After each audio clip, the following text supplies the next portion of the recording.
बिस्मिल्लाहिर्रहमानिर्रहीम। अस्सलाम वालेकुम। मेरा नाम है मुदस्सर अली और आप देख रहे हैं मेरा यूट्यूब चैनल मुदस्सर अली। आज की इस वीडियो में हम बात करेंगे यूनिवर्सिटी ऑफ वीनस इटली के बारे में, जहां पीएचडी के लिए एडमिशंस ओपन हो चुके हैं। इस स्कॉलरशिप के लिए ना तो आपको आइल्स की जरूरत है और ना ही एप्लीकेशन की कोई फीस है, और आपको एक साल में 16,000 से ज्यादा यूरो जो है वो स्टाइपेंड के तौर पर प्रोवाइड किए जाएंगे। इस स्कॉलरशिप पे अप्लाई करने की लास्ट डेट 31 मई 2023 है। तो आज की इस वीडियो में मैं आपको कंप्लीट गाइड करूंगा कि कैसे आपने अपनी रजिस्ट्रेशन करवानी है, क्योंकि इस यूनिवर्सिटी में रजिस्ट्रेशन का प्रोसीजर जो है वो थोड़ा सा कॉम्प्लिकेटेड है। और इसके साथ साथ ही मैं आपको गाइड करूंगा कि रजिस्ट्रेशन के बाद कैसे अपने डॉक्यूमेंट्स प्रिपेयर करने हैं और कैसे आपने जो है वो पीएचडी का रिसर्च प्रपोजल के टॉपिक्स फाइंड आउट करने हैं और कैसे अपना जो है वो रिसर्च प्रपोजल राइट अप करना है। तो इस वीडियो को कंप्लीटली एंड तक ध्यान से देखिएगा ताकि आपको कोई भी कंफ्यूजन जो है वो बाकी ना रहे। और इसके साथ साथ ही मैं आपको बताता चलूं कि अगर आपने हमारे थ्रू अपनी एप्लीकेशन को सबमिट करवाना है या आपने कोई भी डॉक्यूमेंट्स प्रिपेयर करवाने हैं, तो आप स्क्रीन पे दिए गए इस व्हाट्सएप नंबर पे मेरे साथ राब्ता कर सकते हैं। तो चलिए अपने लैपटॉप स्क्रीन की तरफ चलते हैं और अपनी एप्लीकेशन को स्टार्ट करते हैं। अब यहाँ पे जितने भी मेरे व्यूवर्स हैं, मेरी आप सबसे रिक्वेस्ट है कि मैं आप लोगों के लिए कंप्लीट डिटेल्स वीडियो बना के ला रहा हूँ कि आपने कैसे इन स्कॉलरशिप्स पे अप्लाई करना है। तो मेरी आप लोगों से एक रिक्वेस्ट है कि काइंडली मेरे चैनल को सब्सक्राइब कर दें। मेरा एक गोल है कि मैंने यहाँ पे 100K करने हैं, तो काइंडली आप लोगों की सपोर्ट के साथ ही ये पॉसिबल होगा।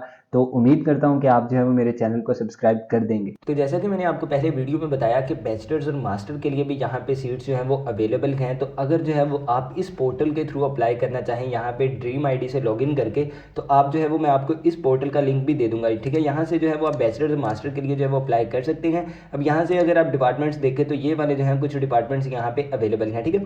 तो यहाँ से आप इटालियन और इंग्लिश जो भी आपने जिस भी ईयर में जाना हो, जिस भी डिग्री में जाना हो, उसे जो है वो चूज़ करके फाइंड कर लेंगे। यहाँ पे आप देख सकते हैं कि अभी जो है वो एप्लीकेशन ओपन नहीं हुई। 8 मई से जो है ये मास्टर्स और बैचलर के लिए एप्लीकेशन ओपन हो जाएगी, ठीक है। आगे चल के वीडियो में मैं जो आपको दूसरा पोर्टल दिखाऊंगा, वहाँ से पीएचडी स्टूडेंट्स जो हैं वो वहाँ से अप्लाई करेंगे, और दूसरा के जो बैचलर्स और मास्टर के स्टूडेंट हैं वो उस पोर्टल के थ्रू भी अप्लाई कर सकते हैं। क्योंकि यहाँ से अगर आप ड्रीम आईडी से जाके अप्लाई करेंगे तो यहाँ पे आप देख सकते हैं कि आपको जो है वो फ़ी भी पे करना पड़ेगी, ठीक है। फ़ी की आपको रिसिप्ट अपलोड करके फिर जो है वो आप यहाँ से अपनी एप्लीकेशन सबमिट कर सकेंगे। लेकिन जो दूसरा पोर्टल है जहाँ से पीएचडी के स्टूडेंट्स अप्लाई करेंगे, वहाँ पे बैचलर्स और मास्टर का भी ऑप्शन अवेलेबल है, ठीक है। और आज से पहले जितनी भी मैंने वीडियोस की हैं इटालियन यूनिवर्सिटीज़ पे, उस पोर्टल से जब आप अपनी एप्लीकेशन को फिल करते हैं तो वहाँ पे आपको फ़ी पे करने का कोई भी ऑप्शन नहीं आता।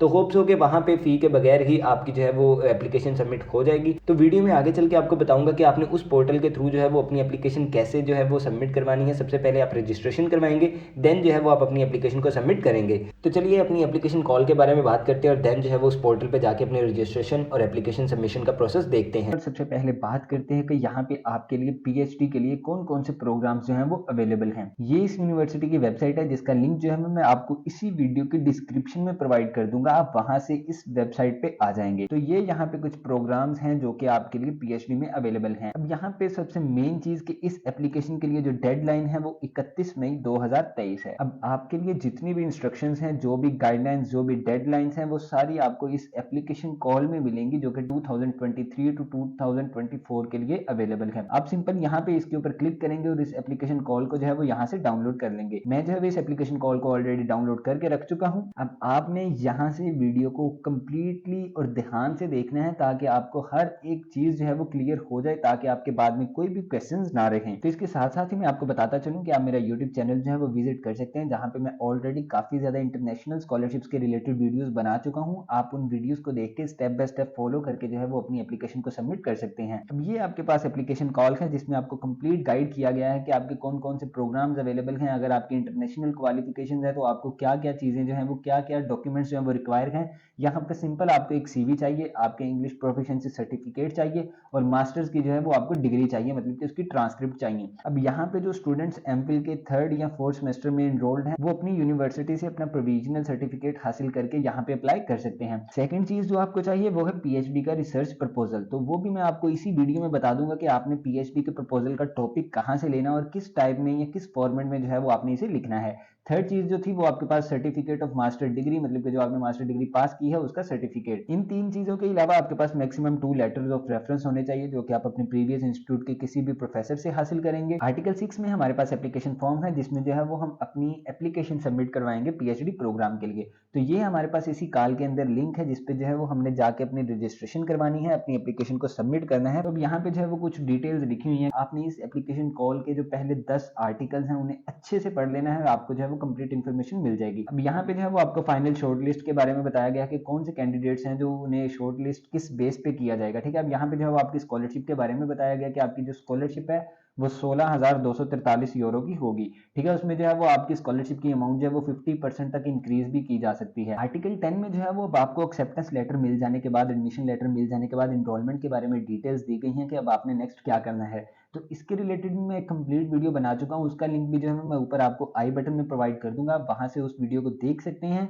कि जब आपको एडमिशन लेटर मिल जाए उसके बाद आपने किन डॉक्यूमेंट्स को प्रिपेयर करना है और कैसे जो है वो अपनी इनरोलमेंट करवानी है। अब अगर हम नेक्स्ट मूव ऑन करें तो यहाँ पे कुछ जो है वो आपके वेवियर और ट्यूशन फीस के बारे में है। तो ये मिनिमम सी फीस है, ये भी आप पे करेंगे आफ्टर योर सिलेक्शन। तो अब यहाँ पे जो है वो इसी एप्लीकेशन कॉल के पेज नंबर 8 पे जो है वो आपके एनेक्स ए और एनेक्स बी स्टार्ट हो रहे हैं, मतलब कि आपने कौन कौन से डॉक्यूमेंट्स हैं वो प्रिपेयर करने हैं। अब यहाँ पे अगर एनेक्स ए की बात करें तो उसने जो है वो आपको डिपार्टमेंट वाइज बता दिया है कि कौन कौन से डॉक्यूमेंट्स हैं वो आपको चाहिए, और इसी तरह से हर एक डिपार्टमेंट जो है वो उसने मेंशन कर दिया कि उसकी डिटेल्स आपको इस पेज पे मिलेंगी, ठीक है। अब मैं ये जो है वो यहाँ से केमिस्ट्री को अगर मैंने क्लिक किया तो मैं डायरेक्ट इसी पेज पे आ गया। अगर आपने पीएचडी इन सस्टेनेबल केमिस्ट्री करनी है तो आपके रिसर्च टॉपिक्स जो हैं वो ये हो सकते हैं, मतलब कि आप जो है वो sensor development and sustainable process, मतलब कि ये आपके पास रिसर्च टॉपिक्स हैं जिनके ऊपर आप अपना रिसर्च प्रपोजल लिखेंगे। इसके बाद उसने आपको यहाँ पे एडमिशन प्रोसीजर बता दिया, मतलब कि एडमिशन प्रोसीजर क्या होगा, वो ये एडमिशन प्रोसीजर वही सेम होगा जो कि वीडियो में आगे जाके मैं आपको करके बता दूंगा कि कैसे आपने जो है वो अपनी एडमिशन के लिए रजिस्ट्रेशन करवानी है। अब यहाँ पे उसने आपको test and qualification assessment criteria बता दिया, मतलब कि आपके टोटल 100 पॉइंट्स है जिसमें आपकी इवैल्यूएशन होगी। अब यहाँ पे हर एक फील्ड के रिलेटेड उसने जो है वो इंटरव्यू के सब्जेक्ट बता दिए, मतलब कि आपका जो इंटरव्यू होगा वो किन सब्जेक्ट पे होगा। इसी तरह से उसने हर एक डिपार्टमेंट के जो है वो यहाँ पे कंप्लीट डिटेल्स दी हैं कि आपकी रिसर्च टॉपिक क्या है, आपकी क्वालिफिकेशंस क्या होनी चाहिए, आपके टेस्ट की क्या वेटेज है। तो अब ये जो आपके पास एप्लीकेशन कॉल है आपने इसे ध्यान से पढ़ लेना, उसके बाद जो है वो आपका कोई भी क्वेश्चन बाकी नहीं रहेगा। अब यहाँ पे मैं आपको बताता चलूँ कि जो अप्लाई करने की लास्ट डेट थी वो 31 मई है, और जो सिलेक्शन स्टार्ट होंगी, मतलब कि जो आपके इंटरव्यू स्टार्ट होंगे वो 7 जून 2023 से। रिसर्च प्रपोजल की अगर बात करें तो एक तो जो है वो आपको आपकी एप्लीकेशन कॉल पीडीएफ में बता दिया गया था कि किन टॉपिक्स पे जो है वो आपने अपना रिसर्च प्रपोजल लिखना है। अगर यहाँ पे जो है वो हम बायो नैनो मटेरियल्स की बात करें, मतलब कि जिसमें मैं जाऊंगा, तो यहाँ पे उसने आपको क्लियर कट बताया है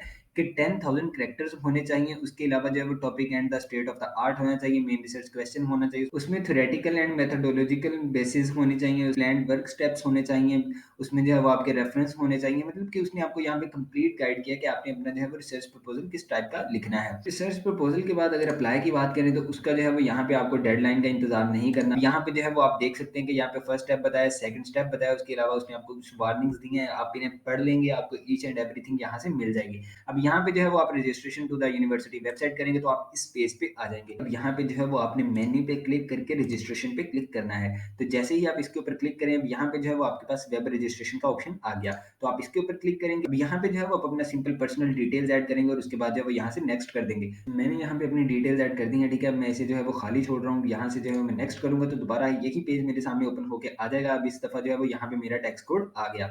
अब इसे मैं जो है वो फिर से नेक्स्ट कर दूंगा। अब जैसे ही मैं नेक्स्ट आऊंगा, अब यहाँ पे मुझे कह रहा है कि आइडेंटिटी डॉक्यूमेंट अपलोड करें। अब यहाँ पे जो है वो मैं अपना क्रेडिट कार्ड भी अपलोड कर सकता हूँ, आइडेंटिटी कार्ड मतलब कि अपना सीएनएसी भी अपलोड कर सकता हूँ, पासपोर्ट भी अपलोड कर सकता हूँ, ड्राइविंग लाइसेंस भी अपलोड कर सकता हूँ। अक्सर स्टूडेंट्स का यही क्वेश्चन होता है कि सर हमारे पास पासपोर्ट नहीं है तो क्या हम सीएनएसी पे अप्लाई कर सकते हैं? तो बिल्कुल आप अपने क्रेडिट कार्ड या ड्राइविंग लाइसेंस के थ्रू भी अप्लाई कर सकते हैं। अब सिंपल यहाँ से जो है वो मैं अपना पासपोर्ट चूज करूंगा, पासपोर्ट का number issued by Pakistani government, release date मतलब कि जब वो इशू हुआ था उसकी एक्सपायरी, और देन जो है वो यहाँ पे मैं अपने नेशन फिर से पाकिस्तानी चूज करूंगा और देन मूव ऑन कर जाऊंगा। अब जैसे ही मैं अपना आइडेंटिटी डॉक्यूमेंट अपलोड करने के बाद नेक्स्ट आऊंगा, अब यहाँ पे आप अपनी नेशन पाकिस्तान चूज करेंगे, उसके बाद सिटी लिखेंगे, पोस्टल कोड अगर आप इटली में है तो लिखें, अदरवाइज रहने दें।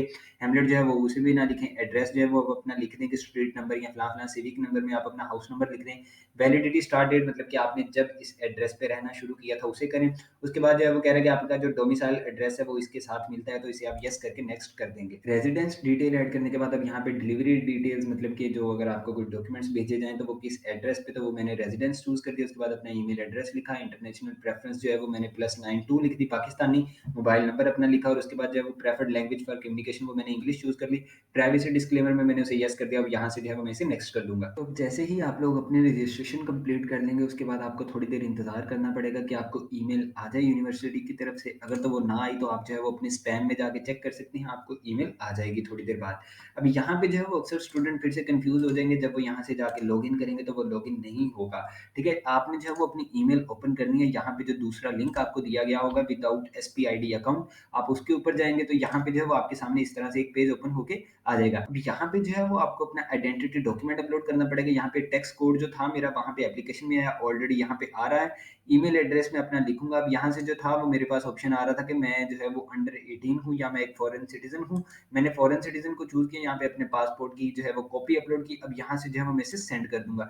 जैसे ही मैं इसे सेंड करूँगा, आफ्टर वेरिफिकेशन जो है वो मुझे एक और ईमेल आएगी, जिसमें जो है वो मैं अपनी कन्फर्मेशन ऑफ रिक्वेस्ट यहाँ पे कर सकता हूँ, ठीक है? अब ये देखिए यहाँ से जो है मेरी रिक्वेस्ट कन्फर्मेशन हो गई। अब यहाँ से जो है मेरी रजिस्ट्रेशन सक्सेसफुल हो गई। अब यहाँ से जैसे ही मेरी रिक्वेस्ट जो है वो मुझे आई है, मैं नई ईमेल ओपन कर लूँ। अब यहाँ पे आप देख सकते हैं वो कह रहा है कि आपकी रिक्वेस्ट जो है वो सक्सेसफुली सबमिटेड है। अब जो है वो आपको नोटिफाई कर दिया जाएगा थ्रू ईमेल, जब जो है वो स्टाफ आपकी रिक्वेस्ट को अप्रूव करेगा। तो जैसे ही वो मेरे आइडेंटिटी डॉक्यूमेंट की वेरिफिकेशन करेंगे, देन जो है वो यहाँ से मुझे जो है वो अप्रूवल मिल जाएगा। फिर जो है वो मैं यहाँ से जाके आगे लॉगिन करूँगा। ओके तो गाइज़ अब यहाँ से जो वीडियो है ये आज मैं 4 दिन के बाद रिकॉर्डिंग कर रहा हूँ, क्योंकि मेरा जो वेरिफिकेशन के लिए डॉक्यूमेंट गया था वो आज जो है वो मुझे 4 दिन के बाद उनकी मेल आई है, जिसमें जो है उन्होंने मेरा ईमेल और पासवर्ड जो है वो मुझे सेंड किया है। तो जब भी आपको ये वीडियो मिले तो जल्दी से जो है वो आप अपनी रजिस्ट्रेशन के लिए अपना डॉक्यूमेंट जो है वो सेंड कर दीजिएगा, ताकि उसके बाद आपको जो है वो 4 दिन लगेंगे और देन जो है वो आपको आपकी वेरिफिकेशन होकर मिलेगी और देन जो है वो आपको आपका यूज़र नेम और पासवर्ड जो है वो मिलेगा। तो अब जैसा कि मुझे जो है वो मेरा यूज़र नेम और पासवर्ड आ चुका है, तो अब यहाँ से जो है वो मैं सिंपल लॉगिन करूँगा। तो लीजिए अब मैंने अपना यूज़र नेम और पासवर्ड लगा के यहाँ पे लॉगिन कर दिया है। अब जैसे ही मैंने लॉगिन किया मेरे सामने ये वाला डैशबोर्ड है। अब यहाँ पे जो है मैं अलाउ रिक्वेस्ट पे क्लिक करूँगा। तो जैसे ही मैंने अलाउ रिक्वेस्ट पे जो है वो क्लिक किया, अब जो है मैं इसे येस करके नेक्स्ट अब फॉरवर्ड कर दूँगा। तो जैसे ही मैंने उसे फॉरवर्ड किया, अब जो है वो मेरे सामने रजिस्टर्ड यूज़र एरिया आ गया। अब यहाँ से जो है वो आगे हम वही एप्लीकेशन प्रोसीजर यूज़ करेंगे जो पहले करते थे। अब यहाँ पे जो है वो हम स्टूडेंट सर्विसेज पे आएंगे और देन जो है वो एडमिशन टेस्ट पे क्लिक कर देंगे। अब नेक्स्ट जो है वो एडमिशन टेस्ट प्रोसीजर पे क्लिक करेंगे। अब जैसे ही हम एडमिशन टेस्ट पे क्लिक करके नेक्स्ट आए, अब यहाँ से जो है वो आप देख सकते हैं कि 2 डिग्री प्रोग्राम्स अवेलेबल हैं हमें यहाँ पे। फर्स्ट ऑफ ऑल जो है वो हमारे पास फर्स्ट साइकिल डिग्री प्रोग्राम मतलब कि बैचलर्स की डिग्री अवेलेबल है। अगर इसे चूज़ करके हम नेक्स्ट जाएँ तो यहाँ पे जो है वो हमारे पास ये 4-5 प्रोग्राम्स जो हैं वो अवेलेबल हैं फॉर बैचलर्स। यहाँ पे आप देखें कि हर एक प्रोग्राम की जो है वो डिफरेंट डेट है। अगर आप केमिस्ट्री में जाएंगे तो उसके लिए जो है वो सितंबर 21 की डेट अवेलेबल है लास्ट। यहाँ पे आप देख सकते हैं कि साइंसेज ऑफ सोसाइटी के लिए जो है वो 7/9 लास्ट डेट है। हर एक प्रोग्राम की जो है वो एक अलग से डेट है, ठीक है? तो यहाँ पे आप इसे अगर आप इनमें से किसी पे भी इनरोल करना चाहें आप इसे चूज़ कर सकते हैं। यहाँ पे अगर हम बैक आएँ सेकंड साइकिल डिग्री प्रोग्राम की बात करें, अगर इसे चूज़ करके नेक्स्ट जाएँ जो है वो इंजीनियरिंग फिजिक्स जो है वो अवेलेबल है, मतलब कि जिसकी लास्ट डेट हमारे पास 31 अगस्त है। और दूसरा हमारे पास जो है वो इन्वायरमेंटल ह्यूमैनिटीज़ है, जिसकी लास्ट डेट जो है वो 13/7 है। अब मे बी जब आप वीडियो देख के इस वेबसाइट पे आए, इस पोर्टल पे आए, तब तक जो है वो मे बी और प्रोग्राम्स की जो है वो ऑफर्स ओपन हो चुकी हों, एडमिशन ओपन हो चुके हों। तब सिंपल जो है वो आपने यहाँ से जिस भी प्रोग्राम में जाना होगा उसे चूज़ करके जो है वो आप नेक्स्ट चले जाएंगे। यहाँ पे जो है वो आप देख सकते हैं कि हमारे पास फर्स्ट साइकिल में बैचलर्स अवेलेबल है और second cycle degree programmes available हैं। यहाँ पे जो है वो अभी पीएचडी की एप्लीकेशन जो है वो नहीं आई, ठीक है? तो अगर हम अपनी पीडीएफ की बात करें तो यहाँ पे अगर किसी भी फील्ड की आप जो है वो एडमिशन प्रोसीजर देखेंगे तो यहाँ पे हर एक फील्ड में आपको एडमिशन प्रोसीजर बताया गया, ठीक है? उन्होंने बोला कि हमने जो है वो आर्टिकल 2 के पैराग्राफ 5 में आपको बताया कि एडमिशन प्रोसीजर क्या होगा। तो ये यहाँ पे हमारे पास आर्टिकल 2 है जो कि call for application and admission criteria है, ठीक है? इसमें उन्होंने जो है वो प्रोग्राम सबसे पहले दिए और उसके बाद जो है वो सेकंड पॉइंट में उन्होंने ये बताया है कि पीएचडी की जो पोजीशन है वो एक्टिवेट की जाएंगी by the ministry of the university and the research, ठीक है? मतलब कि जैसे कि आपकी रिसर्च की पोजीशन जो है वो आएंगी तो वहाँ पे जो है वो आपको एप्लीकेशन जो है वो प्रोवाइड कर दी जाएगी। तो होप सो जब आप ये वीडियो देख रहे हो तो तब जो है वो इस पोर्टल पे जो है वो हमारे पास पीएचडी की एप्लीकेशंस आ गई हों। तो होप सो कि ऐसा ही हो। और फिर भी अगर आपको कोई भी क्वेश्चन हो, आपको कोई भी इशू हो तो आप जो है वो मेरे साथ व्हाट्सएप पे रब्ता कर सकते हैं। तो मिलते हैं अपनी अगली वीडियो में, तब तक रखिएगा अपना ख्याल। अल्लाह हाफिज़।